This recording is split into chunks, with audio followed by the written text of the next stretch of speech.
Hi, I'm Joe Flick with the Montana State Library, and I'm here with my colleague Suzanne Reimer, who's going to lead our discussion this afternoon, all about a very hot topic, library fines. So take it away, Suzanne. I am hoping that Connie gets in, Connie Behe, but we'll see. If not, she won't get to answer any questions on this one.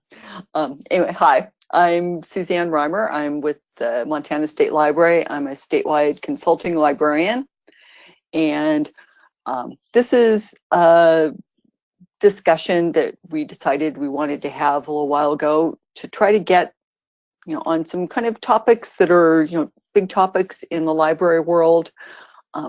Get people a chance to think about them a little bit and weigh options and get to talk about what some of their issues and concerns are, and hopefully help folks make good decisions and perhaps make changes if they decide to in their library. So there was an assignment ahead of time, and hopefully everybody had a chance to at least go ahead and look at the resources that I posted in Pearl Trees, which is something I discovered from doing a lot of education webinars, and I like it because it's a nice way of kind of pulling together a bunch of different kinds of resources, whether it's web pages, videos, whatever, making them accessible. We can continue the discussion later down at the bottom with discussion and comments. And like I say, hopefully people got a chance to look at that so you have an idea as to what some of the issues are and what the research is and what some of your colleagues have already found out, so that we can kind of jump right in without having to go into a lot of background. And so when I'm looking at it this way, I don't get to do a little fancy just pull up things as we go. You're going to see the whole thing as it is. So we'll start off with the whys. And why are we talking about this in the first place? Just doing some kind of little summaries on this. Well, we're looking at, we're considering whether or not to drop fines. We're looking at the needs of the community, some issues about equity of service, what is your library's mission, after all, perhaps some concerns about library staff needs, how long library staff are spending, with dealing with the fine issue, talking with patrons, arguing with patrons. For those of us who worked on the front line of libraries, we know that this can be one of the really testy things that we have to deal with quite often.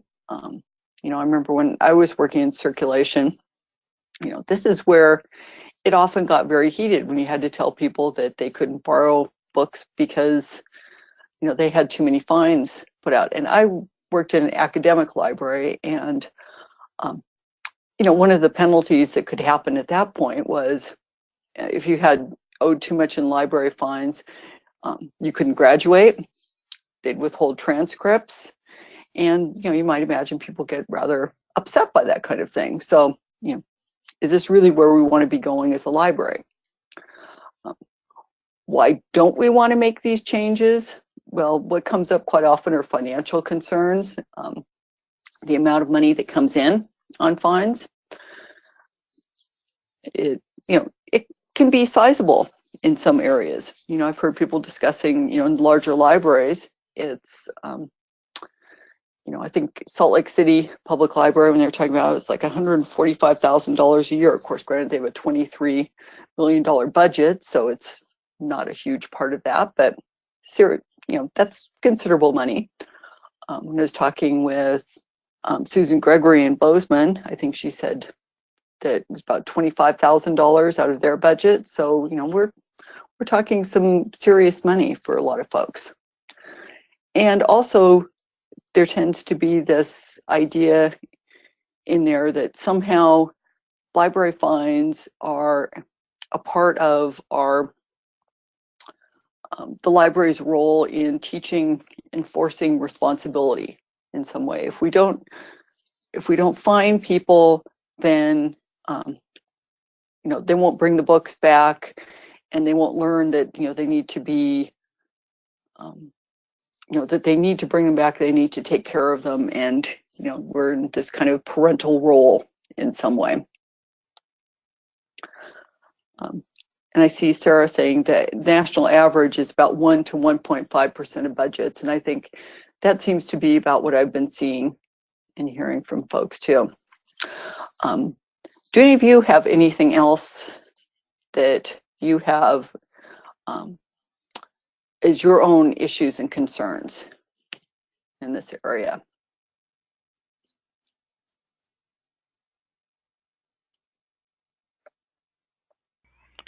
You're here, so I assume you're at least thinking about changing your fine policy. Wadsworth Library doesn't. We have a policy on where we can charge people fines. What we have found is we just don't choose to use it for the most part. We're kind of a low-income community, and I find that most people are honest enough that it may take them a little bit of time, but they do bring stuff back.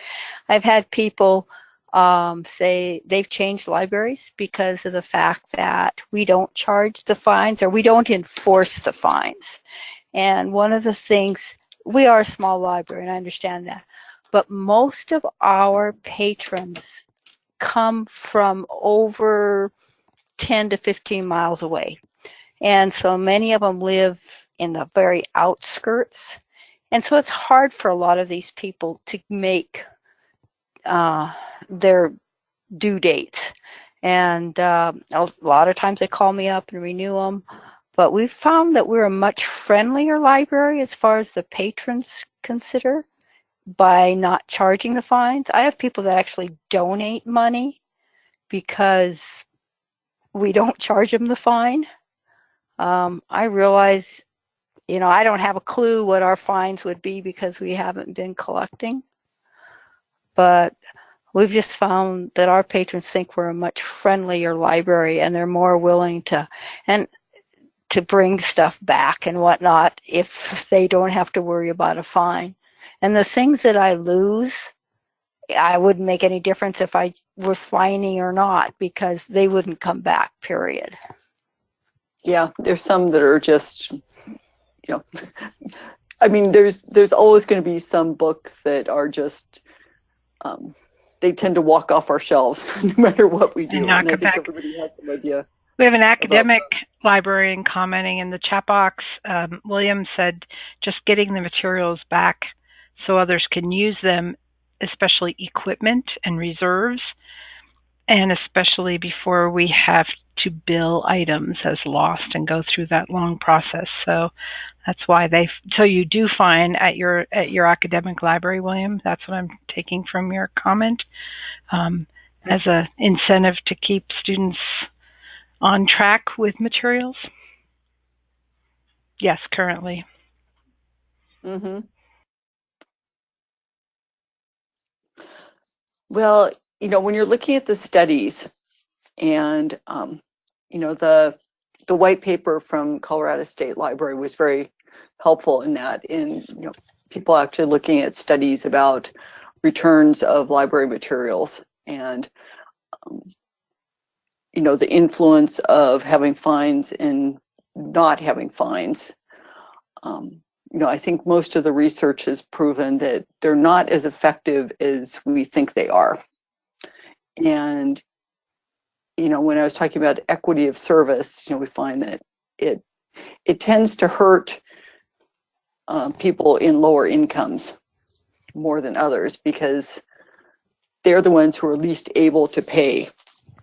And so these are often the people who will stop using the library rather than have to deal with the fines. And one of the phrases I heard that kind of stuck with me was the concept of, it was like another credit card bill that a mother said she couldn't afford to pay at the end of the month. So, she stopped using the library with her kids, and, it would have been a nice thing.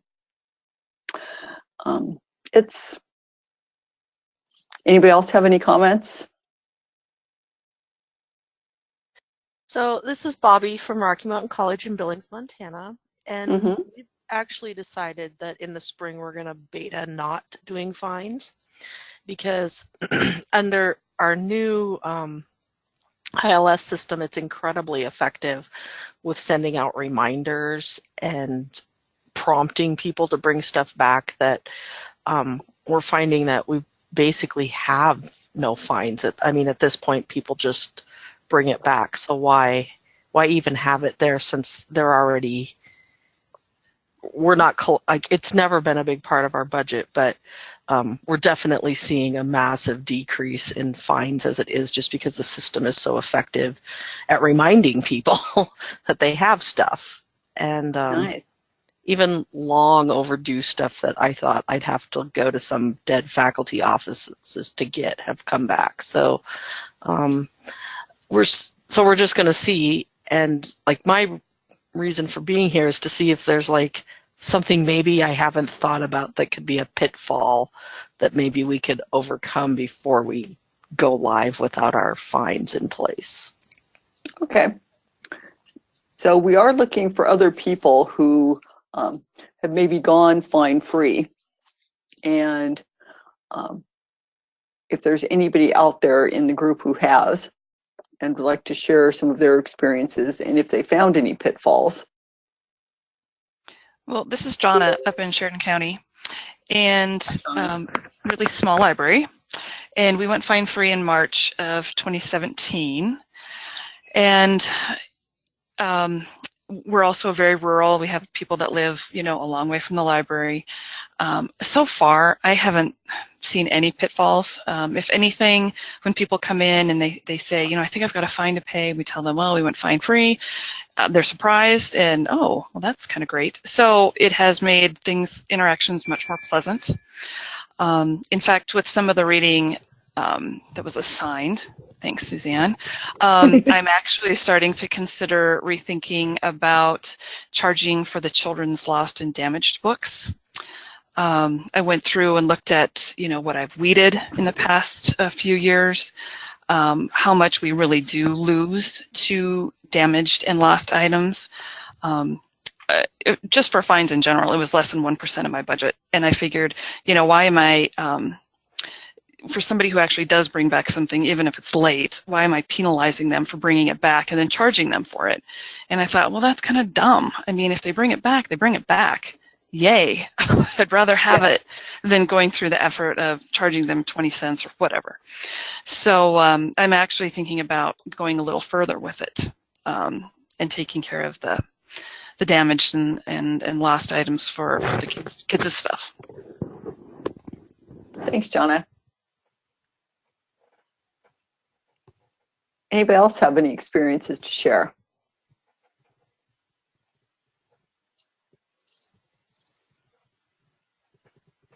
Well, I do have to agree with a lot of what Sheridan Library has said. That's kind of one of the reasons we've done what we've done, and I just soon get the material back. It's some of this stuff really can't even be replaced.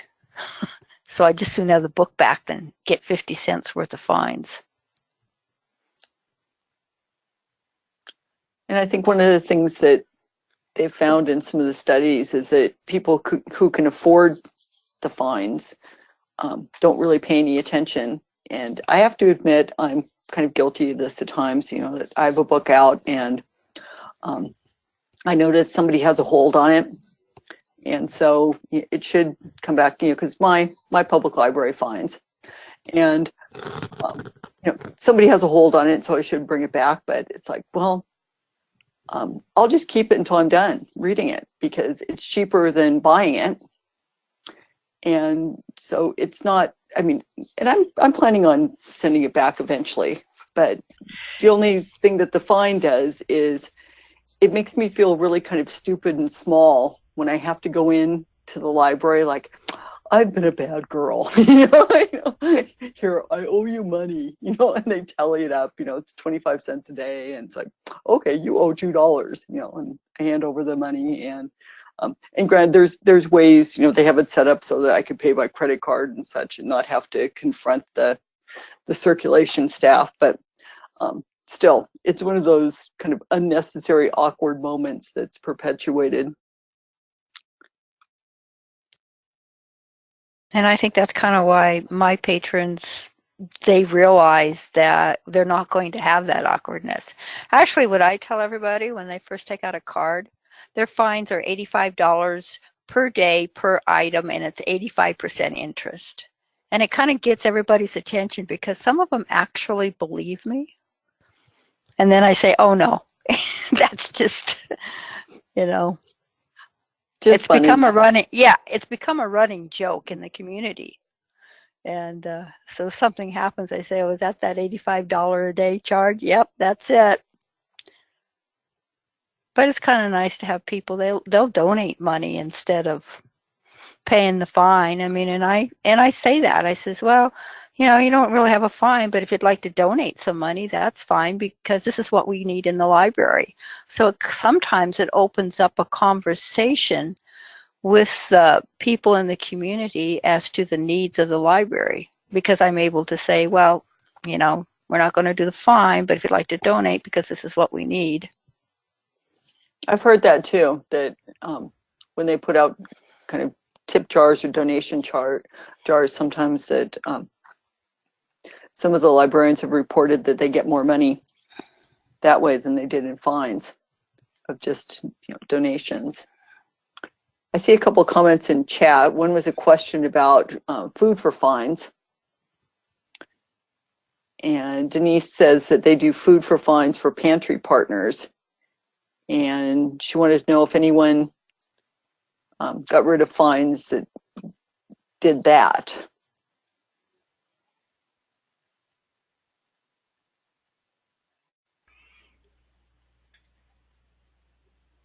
This is Tracy from the State Library, and I was chatting with some people about fine free, and you know, one of them said something that I honestly had never even thought of, and that is that oftentimes the people who can't afford to pay fines really can't afford to give up food either, and that's the problem with that. So I'd never thought of that myself. I was just like, oh my gosh, you're right.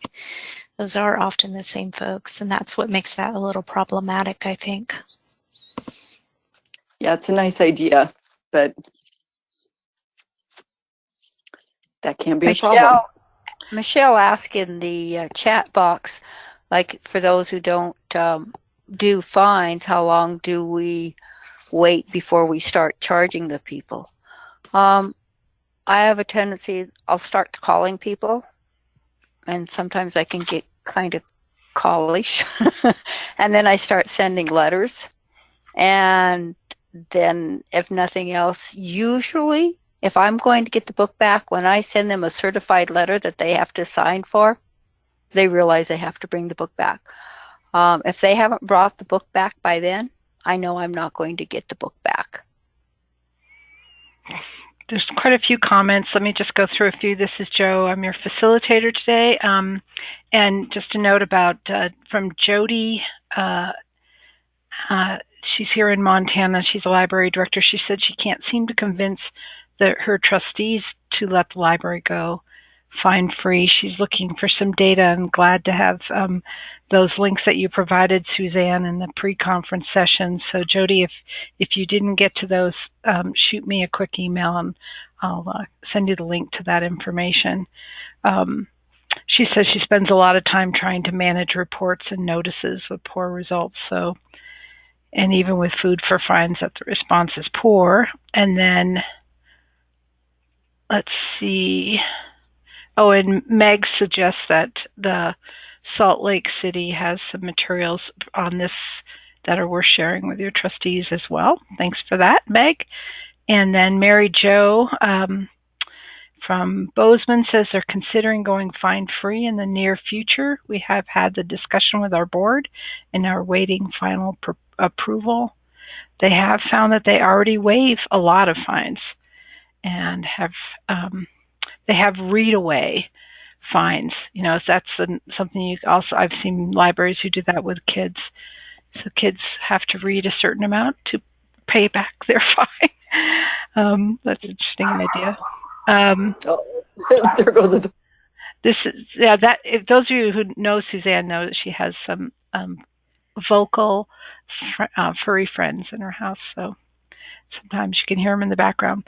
But also talks about credit, having to keep credit card equipment, the costing staff time collecting and balancing cash drawers and stuff is all something to consider. Thank you, Mary Jo. Let's see. Oh, there's several others. I'm sorry. Just while I was saying that, there were a whole bunch. Michelle is asking, how long is that time period? So in the white paper, Meg was saying there's a study of North Carolina libraries that compared libraries that collect late fines and those that don't, and there's really no difference in return rates. And then Brooke was saying that our patrons are surprised when we tell them we don't charge fines, and a lot of them still leave a donation. I remind them, and they do have a book drop after hours, so that's used a lot.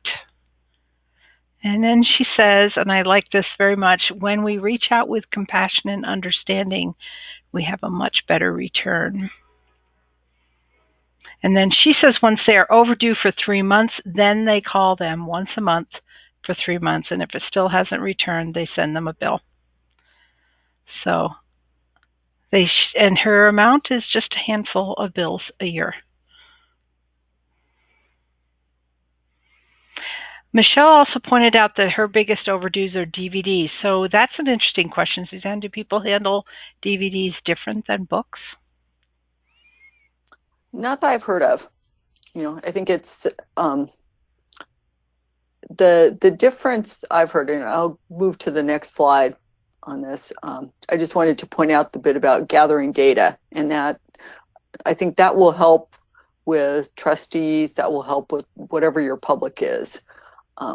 Of getting some information about who's using the library and who doesn't, and who's lost borrowing privileges due to fines, and because that's what a number of libraries have done, is they kind of look at which are the areas of need, and that's one of the reasons they decided to drop fines, because they were discovering that it was people in the poorer areas of the community who were not using the library and who had the most fines and had their borrowing privileges revoked, and came to that question as, well, is that really what we're about as libraries? And decided that it wasn't, and that this was one of the things they could do to redress that problem.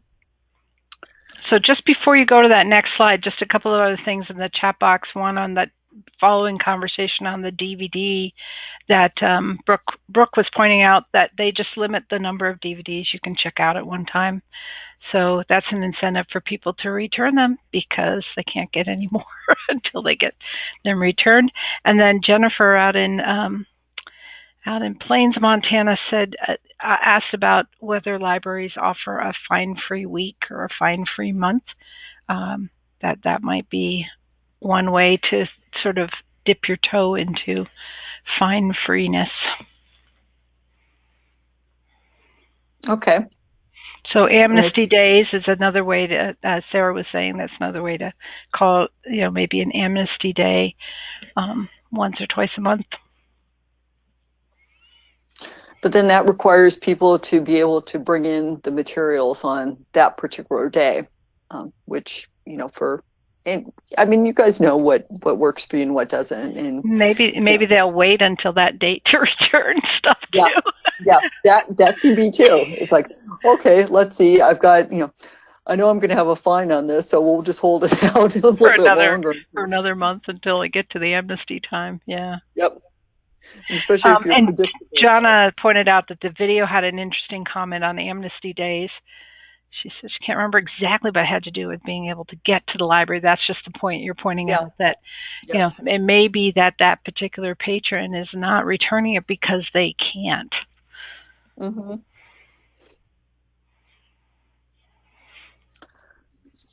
Okay, I think we're finally caught up in the chat box. I'll let you continue.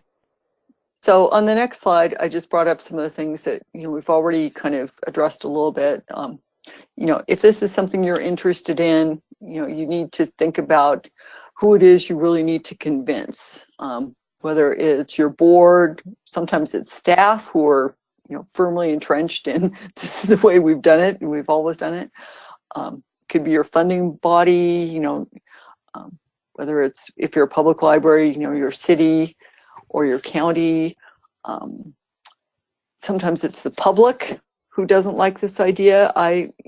Interestingly, I just brought this up with some friends over lunch last week, and I was telling them I was working on this, and so one of them piped up with, well, I heard that there's just all these things just walking away from the library all the time, and this is our tax dollars.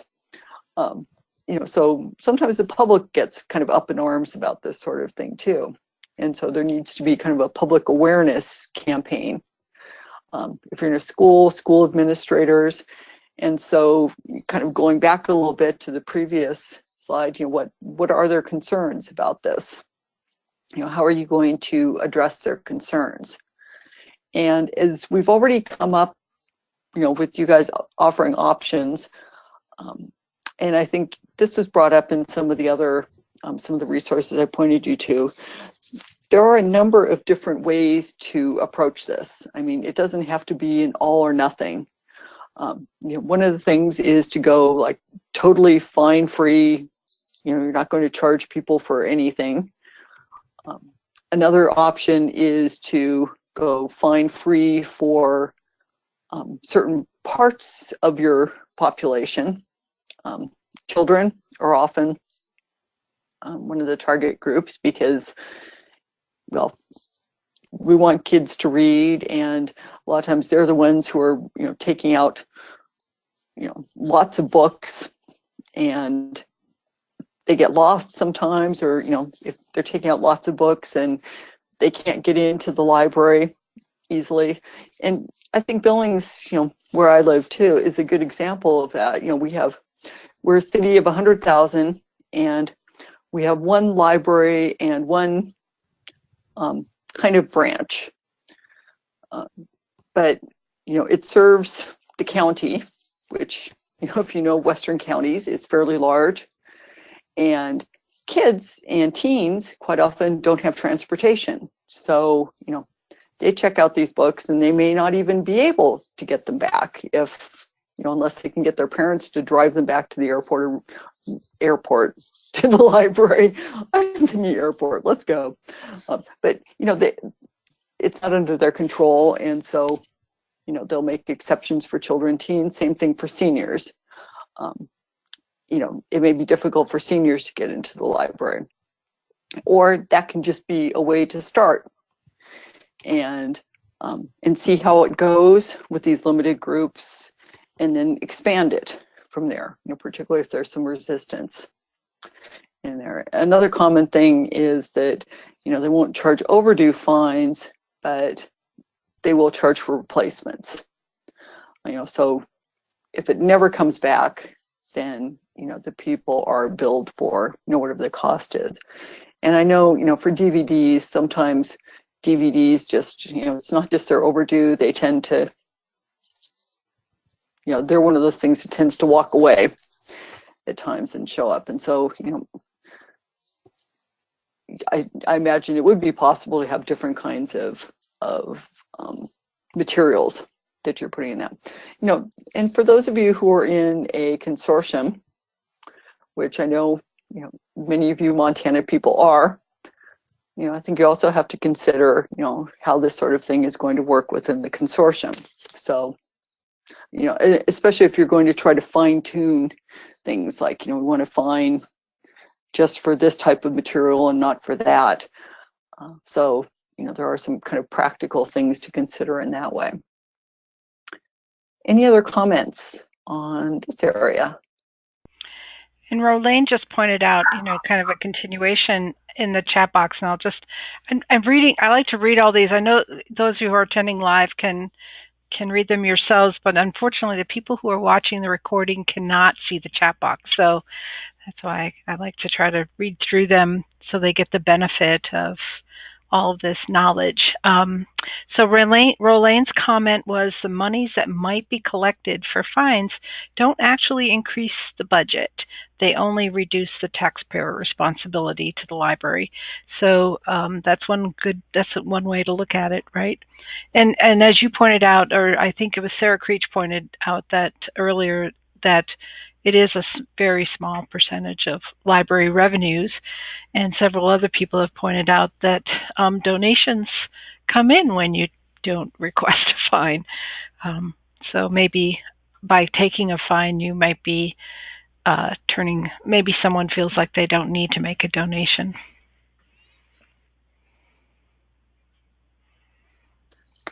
And I muted myself just in time to have the dogs have another one of their little go-rounds. Okay. So, although I like hearing the dogs, so it's fine. But very, very good options to consider. Let's see. Also, another comment from Jody. If I'm lenient with our students, I worry when a book that is long overdue from a partner ends up getting replaced before our patron replaces it. Does that make sense? Yeah. So you're at a school community library, Jody, and you know, I don't know. Is there a sense that these are very different? This is a very different issue at different types of libraries.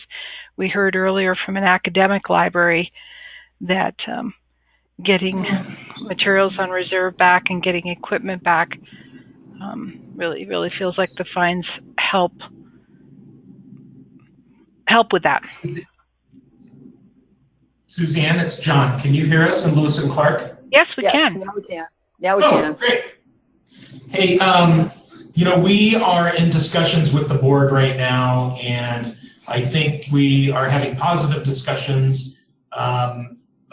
One board member is not convinced that we will ever see material returned to the library.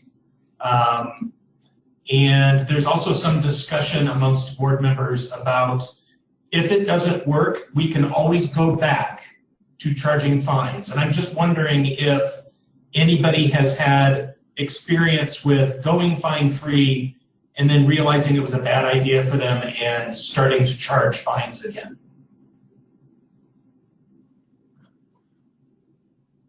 Not that I've ever heard of. It seems like it would be a bad idea. Somebody on the calls did say that they were going to be doing a beta, a fine-free beta that they're going to be looking at coming up soon. Let's see. I don't remember. Joe, that was me, Bobby, and so we're going to do it this spring semester. So we're not changing any policies at this point, and it's not something that we will probably like run around advertising. It's mostly just so that we can see, we suspect really strongly that we're not going to see any change in how people bring stuff back. But then again, they'll all be thinking that they're going to get a fine, but nobody will. But our situation's a little different because being an academic library, we have a few other recourses to cajole people to bring stuff back. And it is such a small part. I mean, I think this last semester we took in maybe $100 in fines. I mean, that's nothing for us. So, no. And to be honest, all of that wasn't even overdue fines. Some of that was for color printing. So, so I don't know. But yeah, we're just going to try it and see what happens. And I suspect that we will ultimately like it and we will go fine-free. Probably, we're on the fence about equipment as well. And so I'm not sure, but we're just going to see how that works. And, another question that we have at Lewis and Clark is libraries that have made the decision to go fine-free, did you make a big splash of it, or did you just do it quietly and see what the reaction was?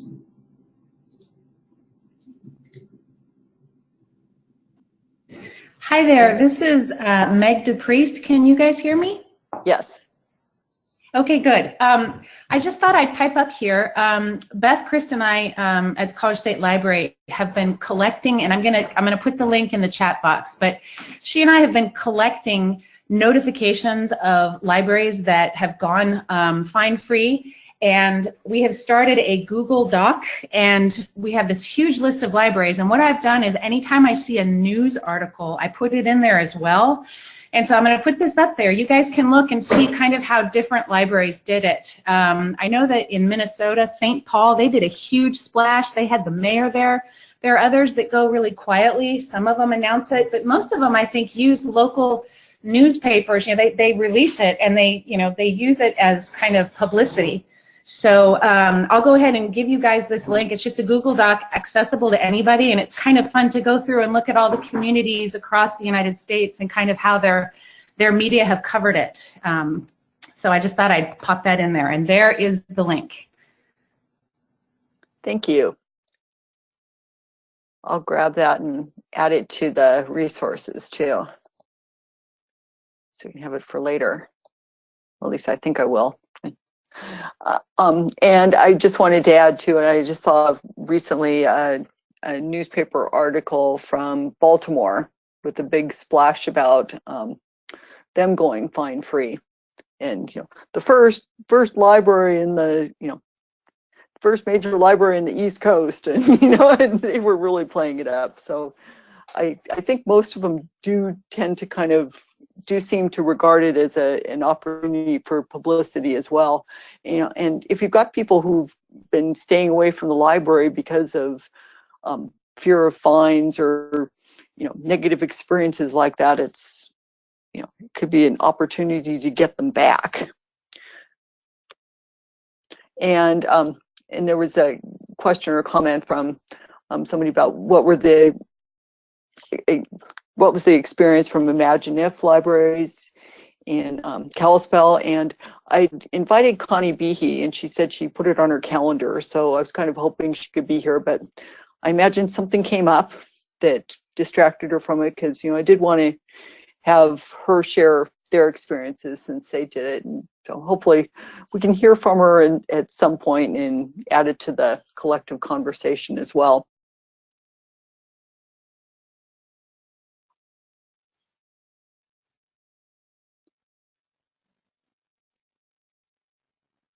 Any other comments, questions, concerns?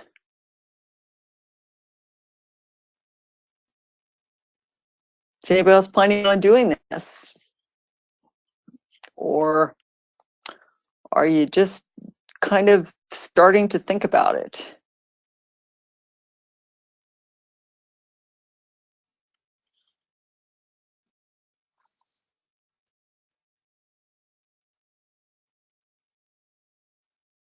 I was going to pull up some other comments that I got too.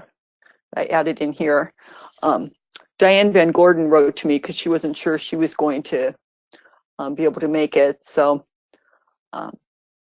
I put hers into the comments document here.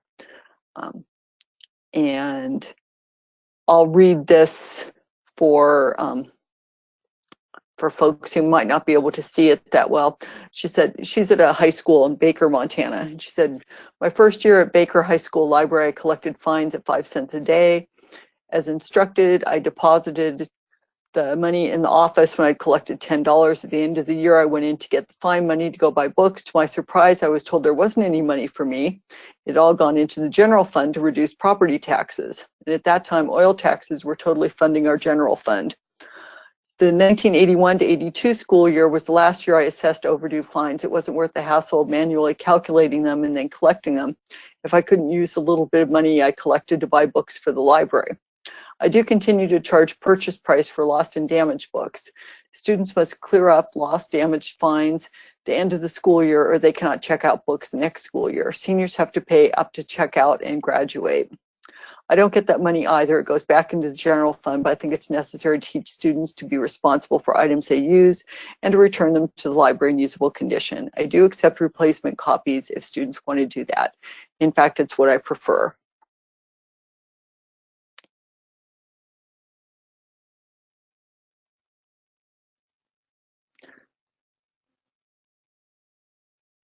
And a question about what would the Montana Shared Catalog have to do?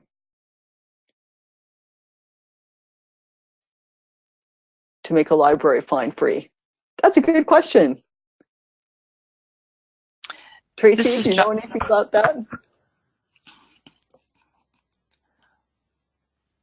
Or Jonna? Yeah. Well, I was shared just catalog. going to say, you know, when we did it, you know, I just, you know, put in a help desk ticket and said we were interested in going fine free. And I think I worked with Amy, and she had to do a little bit of stuff on her end. It wasn't a big deal at all. She just asked me a couple of questions, and they had to tweak something on their end. Granted, it's over a year and a half now. I can barely remember last week. So, but it wasn't problematic at all, as I recall.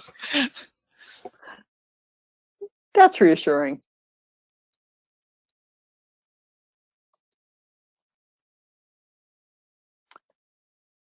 And Sarah says we've started discussing removing fines on juvenile and YA material, but I would like to expand that discussion to all materials.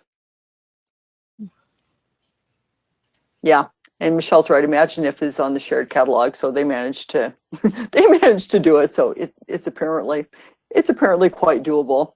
I wouldn't let that stop anyone.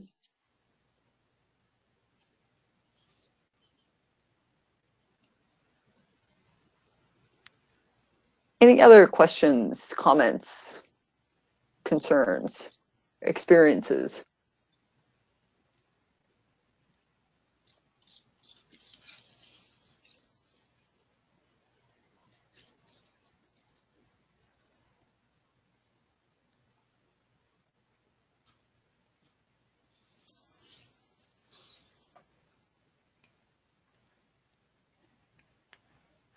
One of the things, listening to like some of them saying that, well, they might go fine free for this area or that area.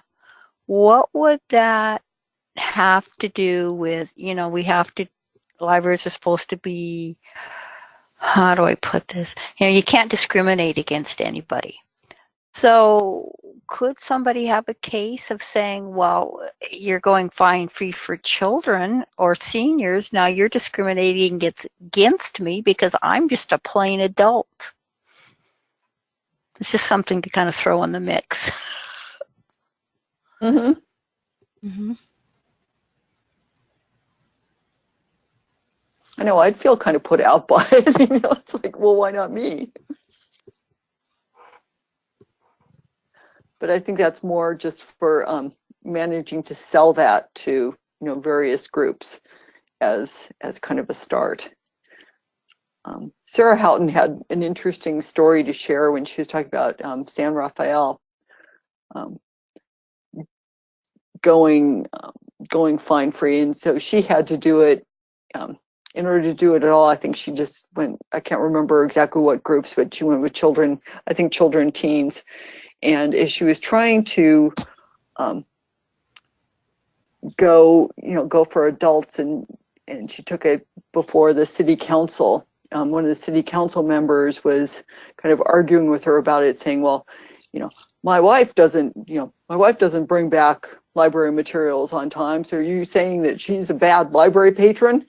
And she said she, you know, really didn't know how to deal with that question, you know, because there was that kind of separation out there, and she was being cornered on that. And, you know, she was thinking to herself, well, no, you're the one who's saying your wife is a bad library patron, not me. But, you know, you do tend to get into these arguments sometimes that are rather uncomfortable, to say the least. And your dogs argue about it in the background. Seems that it's just that fines and library use has been kind of a part of what our expectation is for such a long period of time. Mm-hmm. That it's maybe mostly tradition that's keeping it going, despite the fact that it might actually, if you've added up all the cost of managing that income level. Just so how do you manage those expectations with board members and community members who somehow now feel like not having a fine is giving people permission to steal these materials? And so is there a way you can or we can collectively address those kinds of misconceptions. I mean, you provided some resources, Suzanne, but I mean, like,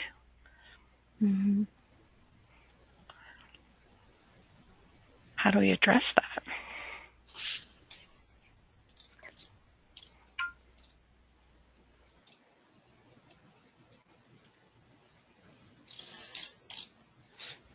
Denise is saying in the chat box too, well, Jennifer, she's in a new spot, in a new library, in a new community, and wants to take some time to gather information, wants to learn more about the community and how people would feel about that. Denise is saying that fines pay for the entire budget of their children's programs.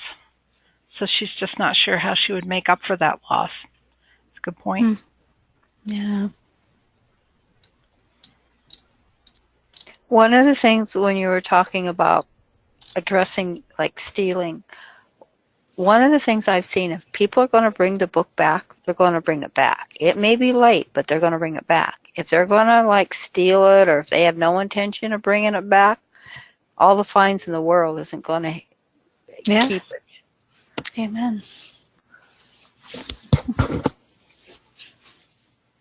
True. Yep.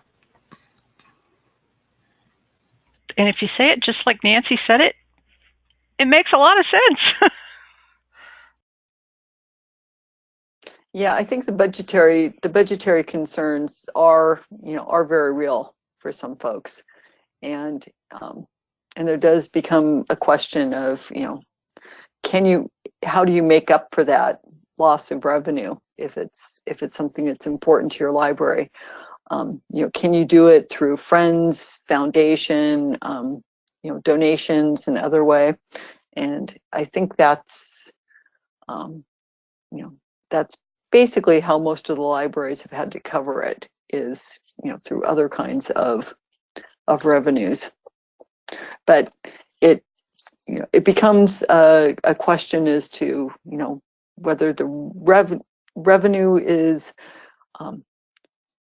more important, or the library's role in the community. And it's a tough, I think it can be a tough balance, and that's why we're putting it out here as something to consider, and giving you a chance to hear from some other folks, and see what has been the experience of some of your colleagues and peers. And we don't have the answers, but hopefully you can at least get some of the questions and continue thinking and working on it.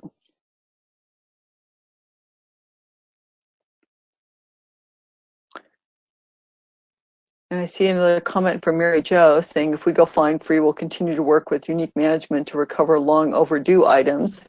We have a certain amount of theft here too, but I believe our greatest theft of items checked out and never returned. This problem has been going on forever, with or without fines. Yeah.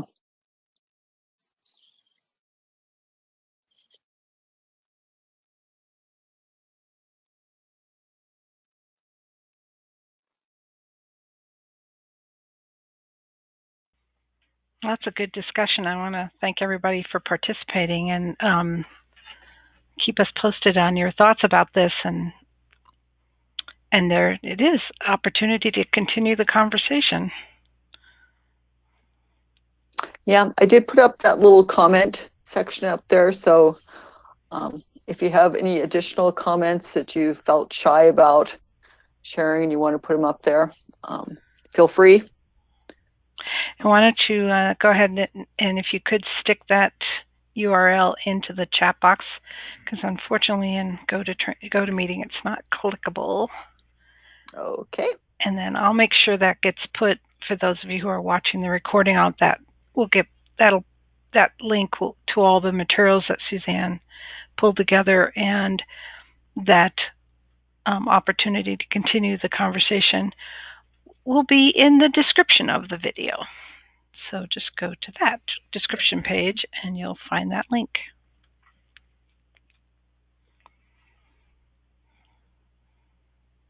Thank you, Suzanne.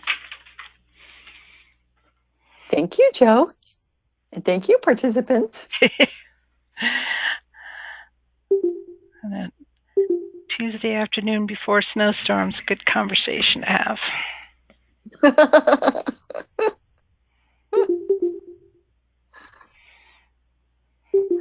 Better you than me for the snowstorm.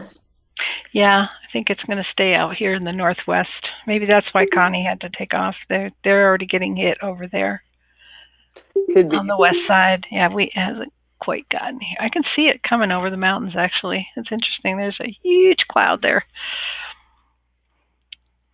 Okay, I'm going to go ahead and stop our recording, and thank you once again. And if you are tuning into the recording, please check the description in the chat box for the link to all the resources and data you'd ever need to know about charging fines.